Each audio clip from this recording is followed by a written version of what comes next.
Super TET सफलता series 2021 में सामान्य अध्ययन यानी जनरल स्टडीज़ का प्रैक्टिस सेट नंबर 3 डिस्कस करेंगे, जिसमें हमने शामिल किए हैं करंट अफेयर्स इतिहास के प्रश्न, भूगोल संविधान और यूपी जीके के प्रश्न। तो वीडियो को लाइक कीजिए और हम अपनी प्रैक्टिस को शुरू करते हैं। आज का पहला प्रश्न देखेंगे। जुलाई 2021 में केंद्र सरकार के द्वारा गठित एक नए मंत्रालय का नाम क्या है? एक नई मिनिस्ट्री को क्रिएट किया गया है, आपको उस मिनिस्ट्री उस मंत्रालय का नाम बताना है। ये प्रश्न इस साल की परीक्षाओं के लिए बेहद इंपॉर्टेंट है। इस मंत्रालय का नाम है, नए मंत्रालय का, जिसका नाम है सहकारिता मंत्रालय या ministry of cooperation. Option B सही आंसर है। सेकंड क्वेश्चन भी आज का बेहद इंपॉर्टेंट है। 25 जुलाई 2021 को यूनेस्को की जो विश्व धरोहर समिति है, इसका 44वां सत्र हुआ है। तेलंगाना राज्य के वारंगल के पास में एक जगह है, मुलुगु जिले में। तो इसमें एक मंदिर है, रुद्रेश्वर मंदिर। इसको यूनेस्को की विश्व धरोहर स्थल की सूची में शामिल किया गया है। इस मंदिर के संबंध में कुछ आपको स्टेटमेंट्स दिए हैं, उन बताना है कौन सा ठीक नहीं है। तो इस मंदिर को रामप्पा मंदिर के नाम से भी जाना जाता है। पहला देखिए, रुद्रेश्वर मंदिर को रामप्पा मंदिर के नाम से भी जाना जाता है। पहला स्टेटमेंट तो सही है, या पहला ऑप्शन ठीक है, लेकिन आपको जो सही नहीं है, जो इनकरेक्ट है, वो छांटना है। यह भारत में यूनेस्को के द्वारा घोषित 38 या 38वां विश्व धरोहर स्थल है। अब याद रखिएगा, ये 38वां नहीं है, ये 39वां है। 38वां नहीं है, 39वां है। तो ये वाला स्टेटमेंट गलत हो जाता है, गलत वाला ही आपको पहचानना है। 22 जुलाई 2021 को G20 पर्यावरण मंत्री स्तरीय बैठक 2021 का आयोजन कहाँ पर किया गया? G20 इन्वायरमेंट मिनिस्टीरियल मीटिंग 2021 कहाँ पर संपन्न की गई, आपको बताना है। तो ये बैठक जो है इटली में संपन्न हुई है, नेपल्स इटली में। Option A. अगला सवाल बेहद इंपॉर्टेंट। 6 जुलाई 2021 को पश्चिम बंगाल विधानसभा के द्वारा संविधान के किस अनुच्छेद के तहत में विधान परिषद का गठन करने से संबंधित प्रस्ताव को 2/3 बहुमत से पारित किया गया है? आपने कभी जो संघीय ढांचा है हमारे देश का और जो राज्यों का स्ट्रक्चर है वो देखा है, पढ़ा है। तो जो हमारा यूनियन लेजिस्लेचर है, जो संघीय विधान पालिका है, जिसे हम संसद के नाम से जानते हैं, पार्लियामेंट, यूनियन लेजिस्लेचर, केंद्रीय विधान पालिका, इसमें इसके 3 महत्वपूर्ण अंग है। एक लोकसभा, दूसरा राज्यसभा, तीसरा भारत का राष्ट्रपति। अगर आप देखोगे राज्यों में, तो राज्यों का जो स्टेट लेजिस्लेचर है, राज्यों की जो विधान पालिका है, उसमें होती है लेजिस्लेटिव असेंबली यानी विधानसभा। दूसरा होता है, इसमें दूसरा हाउस होता है लेजिस्लेटिव काउंसिल, जिसे विधान परिषद बोलते हैं। तीसरा इंपॉर्टेंट अंग इसका होता है गवर्नर। राज्यों के लिए कानून बनाने का कार्य कौन करता है? State legislature. पूरे देश के लिए कानून बनाने का काम कौन करता है? यूनियन लेजिस्लेचर यानी संसद यानी पार्लियामेंट। हमारे देश में जितने भी राज्य हैं, उन सब में विधानसभा यानी लेजिस्लेटिव असेंबली होगी, ठीक है, होती है सब में। लेकिन ये ज़रूरी नहीं है कि सभी राज्यों में लेजिस्लेटिव काउंसिल हो। जिन राज्यों को ये आवश्यकता लगती है कि लेजिस्लेटिव काउंसिल होनी चाहिए, तो इसमें क्या है, उस राज्य की जो विधान सभा है वो क्या करती है, एक प्रस्ताव पास करती है 2/3 बहुमत के साथ। ऐसा ही पारित किया गया है पश्चिम बंगाल की विधानसभा के द्वारा, जो कि आर्टिकल रेफरेंस लेता है आर्टिकल 169 का। तो ऐसी इजाज़त, ऐसी परमिशन या ऐसी पावर मिली है आर्टिकल 169 से मिलती है किसी भी राज्य को। कोई भी राज्य अगर अपने राज्य में विधान परिषद का गठन करना चाहता है, तो वहाँ उसको 2/3 बहुमत से एक प्रस्ताव पारित करना होगा। अब प्रश्न ये भी बनेगा यहाँ लेटेस्ट कि वर्तमान में भारत के कितने राज्यों में विधान परिषद है? तो याद रखिएगा, केवल 6 राज्य ऐसे हैं जिसमें विधानसभा भी है और विधान परिषद यानी दोनों हाउस जिसमें है। तो आप ये भी कह सकते हैं कि 6 राज्य केवल ऐसे हैं जिसमें क्या है, लेजिस्लेटिव काउंसिल, विधान परिषद भी है। किसके साथ? Along with legislative assembly. UP, Bihar, Andhra Pradesh, Telangana, Maharashtra, Karnataka, ये 6 राज्य हैं जिनमें क्या है, ये दोनों सदन पाए जाते हैं, ठीक है। रोसाटॉम निम्नलिखित में से किस देश का स्टेट ऑपरेटेड परमाणु ऊर्जा निगम है? तो रोसाटम क्या है एक्चुअली? जो रोसाटम है ये स्टेट न्यूक्लियर एनर्जी कॉरपोरेशन है। तो ये कंपनी है कहाँ की? रशिया की। इसका हेडक्वार्टर कहाँ पर है? मॉस्को में, ठीक है। तो रशिया यानी रूस। कार्डमम की जो पहाड़ियाँ हैं वो किन की सीमाओं पर स्थित हैं? जो कार्डमम मतलब इलायची, भारत में इलायची की पहाड़ियाँ किन दो राज्यों की सीमाओं पर स्थित है? ये प्रश्न 3 से 4 तरीके से पूछा जाता है और अलग अलग कई बार कई परीक्षाओं में पूछा गया है इसको। भारत के पश्चिम में अगर आप देखो, पश्चिम भारत में क्या है? वेस्टर्न घाट की पहाड़ियाँ हैं, पश्चिमी घाट की पहाड़ियाँ हैं, और इधर पूर्वी घाट की पहाड़ियाँ। ये पहाड़ियाँ जहाँ आकर के मिलती हैं, इसके मिलन बिंदु को हम बोलते हैं क्या? इन पहाड़ियों को हम बोलते हैं नीलगिरी की पहाड़ियाँ। इसके नीचे जो पहाड़ियाँ मिलती हैं, नीलगिरी के दक्षिण में ये नीलगिरी की पहाड़ियाँ हैं। नीलगिरी के दक्षिण में जो पहाड़ियाँ मिलती हैं उन्हें बोलते हैं अन्नामलाई की पहाड़ी, और अन्नामलाई के दक्षिण में मिलती हैं इलायची की पहाड़ियाँ या कार्डामम हिल्स। अगर आप राज्यों का विस्तार देखोगे किन किन राज्यों में फैली हुई हैं ये, तो ये पहाड़ियाँ जो हैं केरल और तमिलनाडु में विस्तृत हैं। Option C. चलिए, दामोदर नदी जिसकी सहायक नदी है वो कौन है? तो दामोदर बताना है। Damodar river is tributary of which river? Damodar नदी किस नदी की सहायक नदी होती है? ये पहले इसका जो ओरिजिन पूछा जाता है वो जो छोटा नागपुर प्लेट्यू है, झारखंड वाले हिस्से से निकलती है ये दामोदर रिवर, और ये झारखंड में और पश्चिम बंगाल में बहती है। 592 किलोमीटर इसकी लेंथ है, और ये हुगली रिवर में अपना जल गिरा देती है, यानी हुगली नदी में ये मिल जाती है। तो इसका आंसर क्या होगा? किसकी ट्रिब्यूटरी हुई ये? हुगली रिवर की। और हुगली रिवर खुद एक क्या है? डिस्ट्रीब्यूटरी है। भारत की जो काली मिट्टी है, भारत की काली मिट्टी इनमें से किस फसल के उत्पादन के लिए बहुत ही ज़्यादा उपयुक्त है? जो काली मिट्टी है इसका फॉर्मेशन जो होता है वो वॉल्केनिज्म यानी ज्वालामुखी की क्रिया के उपरांत होता है। इस मिट्टी की खास बात आपने देखी होगी, ये मिट्टी जो है सूख जाने के कारण इसमें जो है सिकुड़न आती है, और ये एक तरीके से इसमें दरारें पाई जाती हैं इस मिट्टी में।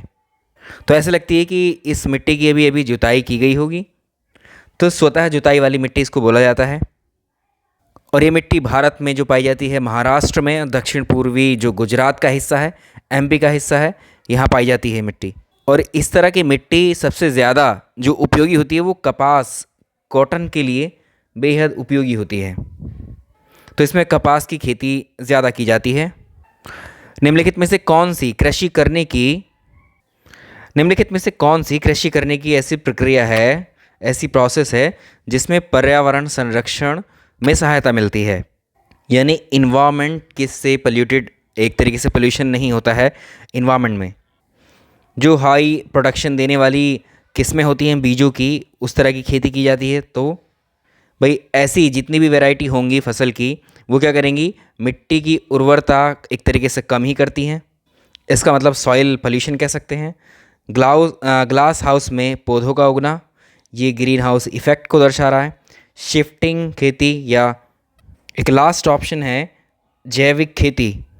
जो ऑर्गेनिक फार्मिंग है, जैविक खेती है, वो सबसे ज़्यादा पर्यावरण संरक्षित करती है।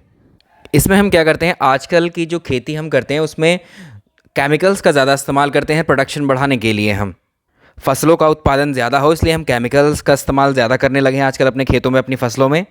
अगर उन सब का इस्तेमाल ना करके हम जैविक रूप से, जैसे हमारे प्राकृतिक रूप से जो खाद हम बनाते हैं, नेचुरल कंपोस्ट, जो प्राकृतिक खाद की सहायता से जो खेती हम करते हैं वही जैविक खेती कहलाती है। ऑप्शन डी सही रहेगा। निम्न में से कौन सा स्थान ऐसा है जो सबसे कम वर्षा प्राप्त करता है? इन चारों में से सबसे कम बारिश कहाँ पर होती है? अगर आप देखो लेह जो है ये कहाँ पर है? लेह लद्दाख में है ये। तो जो लेह है ये भारत में सबसे कम वर्षा प्राप्त करने वाला स्थान है। और सबसे ज़्यादा जो वर्षा प्राप्त करने वाला स्थान है वो है मौसिन राम या फिर चेरापूंजी के नाम से मिलेगा ऑप्शन में। निम्नलिखित में से भारत का वो कौन सा क्षेत्र है जो मृदा अपरदन या इरोजन से अत्यधिक प्रभावित है? सोइल इरोजन क्या होता है? मृदा अपरदन किसको कहते हैं? मृदा अपरदन या मिट्टी का कटाव, इसको हिंदी में हम बोलते हैं सोइल इरोजन, इंग्लिश में बोलते हैं। होता क्या है ये?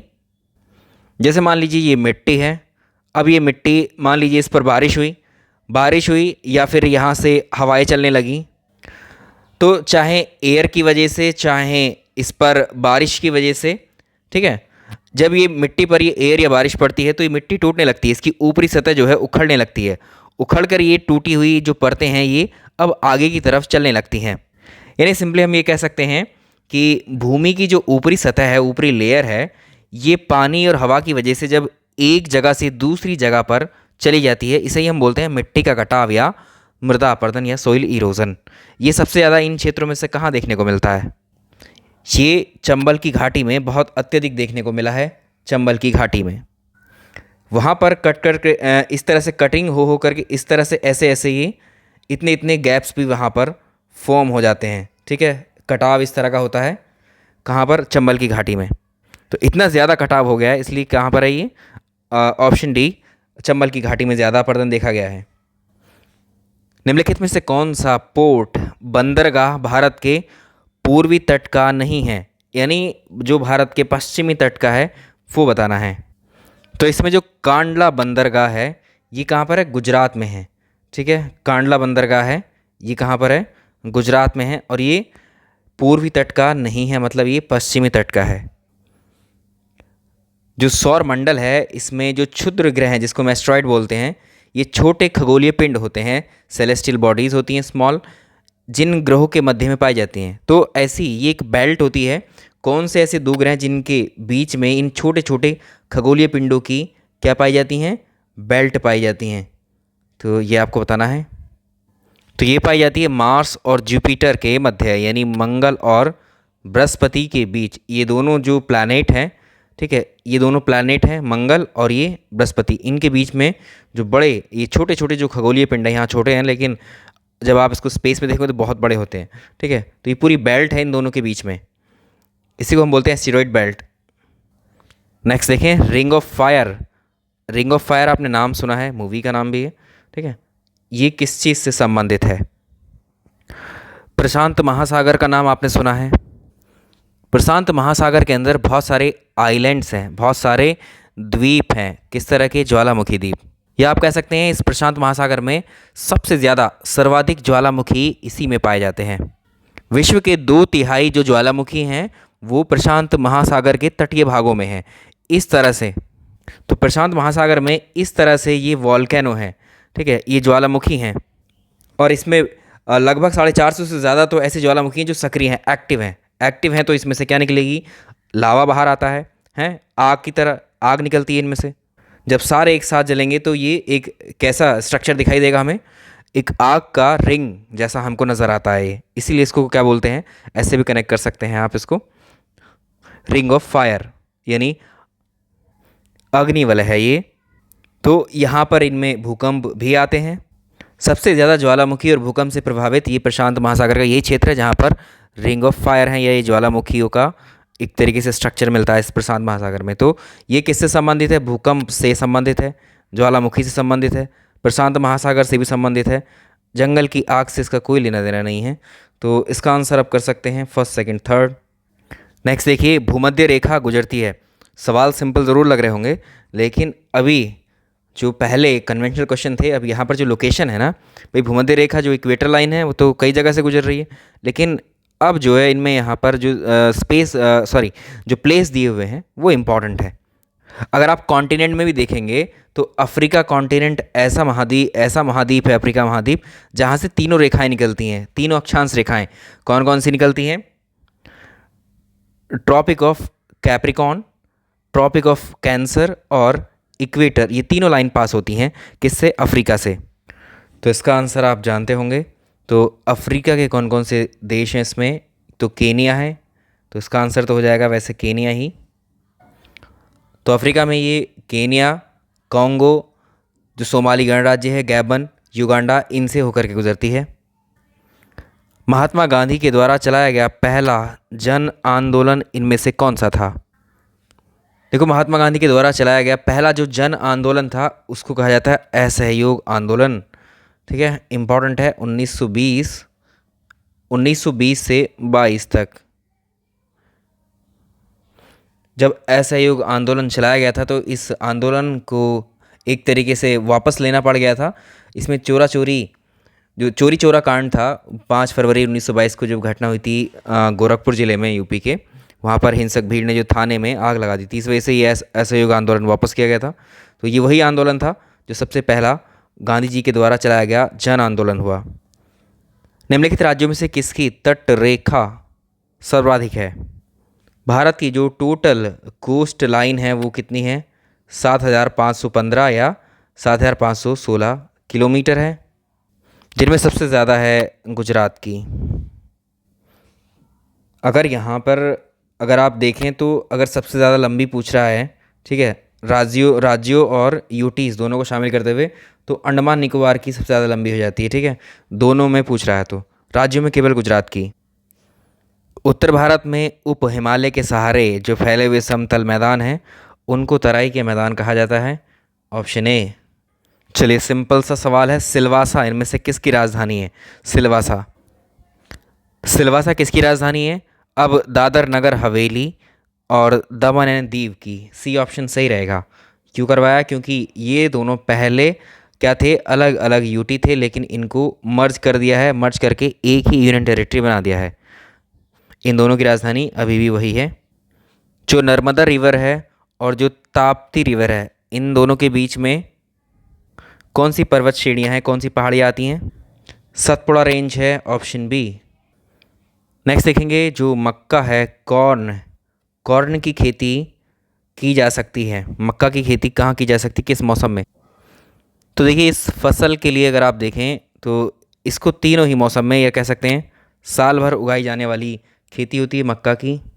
और मक्का का जो लार्जेस्ट प्रोड्यूसर है, ये क्वेश्चन तो सबको पता है, सिंपल है, लेकिन लार्जेस्ट प्रोड्यूसर जो है इसका विश्व में कौन है?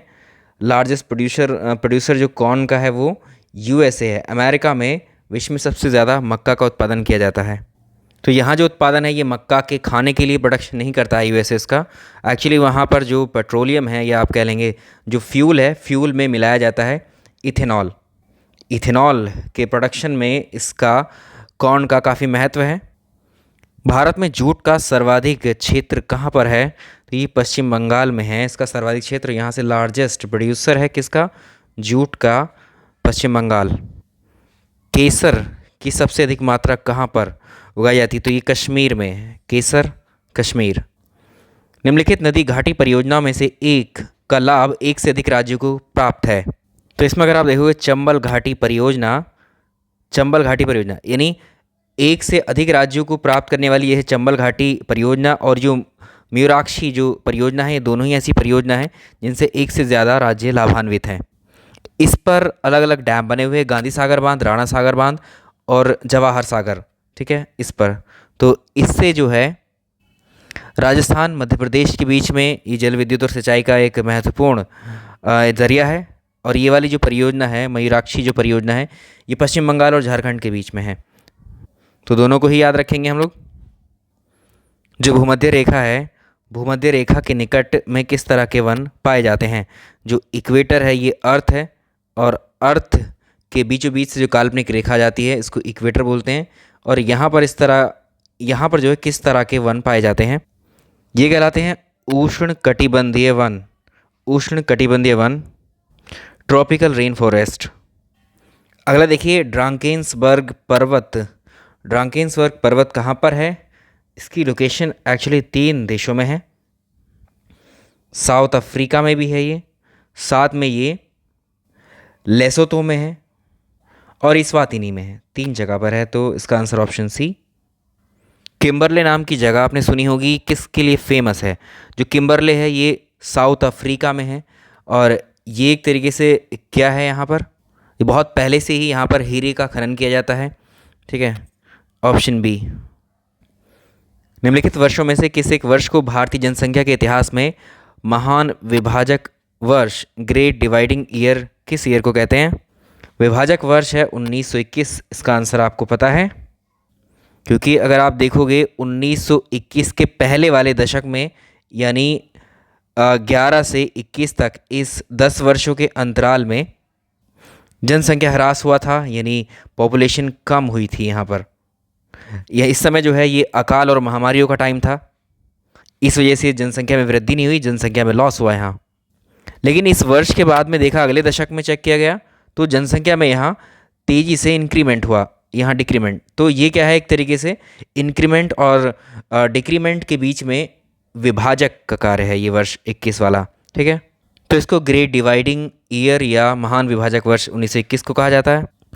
निम्नलिखित में से कौन सा मूल अधिकार फंडामेंटल राइट है जो विदेशी नागरिकों को प्राप्त नहीं होता है? जो अभिव्यक्ति स्वतंत्रता का अधिकार इनको नहीं होता है। बोलने की आज़ादी, अभिव्यक्ति, जैसे अगर भारत के लोग यहाँ पर प्रोटेस्ट कर रहे हैं और कोई विदेशी आता है, विदेशी आकर के इस प्रोटेस्ट को सपोर्ट करता है, तो वो अधिकार इसके पास नहीं है, इस विदेशी के पास में, सिर्फ भारतीय के पास में है। ठीक है, अभिव्यक्ति की स्वतंत्रता। गरीबी उन्मूलन का नारा किस पंचवर्षीय योजना में दिया गया था? पाँचवीं पंचवर्षीय योजना के अंतर्गत गरीबी उन्मूलन का नारा दिया गया था। भारत की जो नेशनल इनकम है, राष्ट्रीय आय, इसका सबसे पहले मापन किसके द्वारा किया गया था? दादा भाई नौरोजी के द्वारा। विशेष आर्थिक क्षेत्र अधिनियम स्पेशल इकोनॉमिक जोन एक्ट कब पारित हुआ? 2005 में। भारत की जो कृषि है उसमें जो प्रोडक्टिविटी है, जन प्रोडक्शन कम रहता है, इसके पीछे का कारण क्या है? तो यहाँ पर आवश्यकता से ज़्यादा लोग जो है कृषि के कार्यों में लगे हुए हैं, जोत का आकार इनका छोटा है, उत्पादन में पिछड़ी टेक्निक्स का इस्तेमाल करते हैं, ये सारे ही रीज़न हो सकते हैं। Option D. भारत सरकार ने 14 बड़े व्यापारिक बैंकों का राष्ट्रीयकरण किस वर्ष किया था? तो इस वर्ष को भी जानते हैं, ये 1969 है। चलिए देखिए, इरडा IRDA किस चीज़ का नियमन करती है? तो इसका फुल फॉर्म पूछ लेता है आपसे, insurance regulatory and development authority, इसको हिंदी में बोलते हैं बीमा नियामक एवं विकास प्राधिकरण, इरडा। इसका गठन किया गया था साल 2000 में। इसका हेडक्वार्टर कहाँ पर है? हैदराबाद में है। चलिए, अब ये क्या करता है? ये जो बीमा कंपनी है उनका नियमन, उनका कंट्रोल करता है। Option B. रेफ्रिजरेटर में जो खाना होता है उसको ताज़ा रखने के लिए सुरक्षित टेम्परेचर कितना है? तो ये 4 डिग्री सेंटीग्रेड। तो खाने को सेफ रखने के लिए फूड को 4 डिग्री सेल्सियस का जो तापमान है ये सुरक्षित तापमान माना जाता है। इस टेम्परेचर पर जो बैक्टीरिया जर्म्स हैं वो खाने को ख़राब नहीं कर पाते हैं। अगला देखें, थर्मोस्टेट। जो थर्मोस्टेट है ये कौन सा यंत्र है? जो थर्मोस्टेट है इसका इस्तेमाल हम किसी सिस्टम में जो टेम्परेचर है, टेम्परेचर कंट्रोल के लिए करते हैं। ठीक है, तो किसी निकाय का तापक्रम स्वनियंत्रित करने के लिए इसका इस्तेमाल किया जाता है। नेक्स्ट देखिए, 3 पिन बिजली के प्लग में सबसे लंबी पिन को किससे जोड़ना चाहिए? ये मान लीजिए प्लग है जो आजकल आप देखते होंगे आपके घरों में जो वायरिंग होती है, जो स्विच बोर्ड होते हैं, इस तरह के प्लग होते हैं, उसमें ये बड़ी पिन होती है। ठीक है, ये बड़ी पिन होती हैं और इसमें 2 छोटी नीचे पिन होती हैं। अगर मान लीजिए ये प्लग की पिन आपके सामने की तरफ हैं, तो इसमें जो आपको यहाँ अगर लेफ़्ट में दिख रहा है, इन पिन आपकी तरफ को मुँह है इनका, तो ये लाइव वायर के लिए होता है और ये न्यूट्रल वायर के लिए होता है और ये होता है अर्थ वायर के लिए, बड़ा वाला। इस वाले प्लग की जो पिन है ये मोटी भी होती है इनमें और ये लंबी भी होती है इन दोनों के मुकाबले। सबसे पहले यही टच होती है आपके सॉकेट में जा कर के, कि जो डिवाइस, जो इंस्ट्रूमेंट, अगर उसमें मान लीजिए उसकी बॉडी में कहीं करंट है तो वो आपको ना लगे, वो इसके थ्रू होकर के वो अंडरग्राउंड, ये कनेक्ट होता है भूमि में। ठीक है, अर्थ से कनेक्टेड होता है, तो ये करंट जो है आपको इलेक्ट्रिक शॉक ना लग करके करंट फ्लो होकर के अर्थ में चली जाती है। तो इसमें जो देखिए, इस वाले को हम जो है सजीव सिरा इसको बोलते हैं, लाइव, उदासीन सिरा, ये दोनों हो गए, इनसे तो जोड़ेंगे नहीं। तो ये जो आधार सिरा होता है इसको आधार सिरा बोलते हैं, इसी से कनेक्ट करते हैं इसको हम। चलिए, आज के सेट को हम यहीं पर कंप्लीट करते हैं, बाकी मिलेंगे हम अगले पार्ट में इसके। Thank you so much. Video को लाइक एंड शेयर ज़रूर कीजिएगा।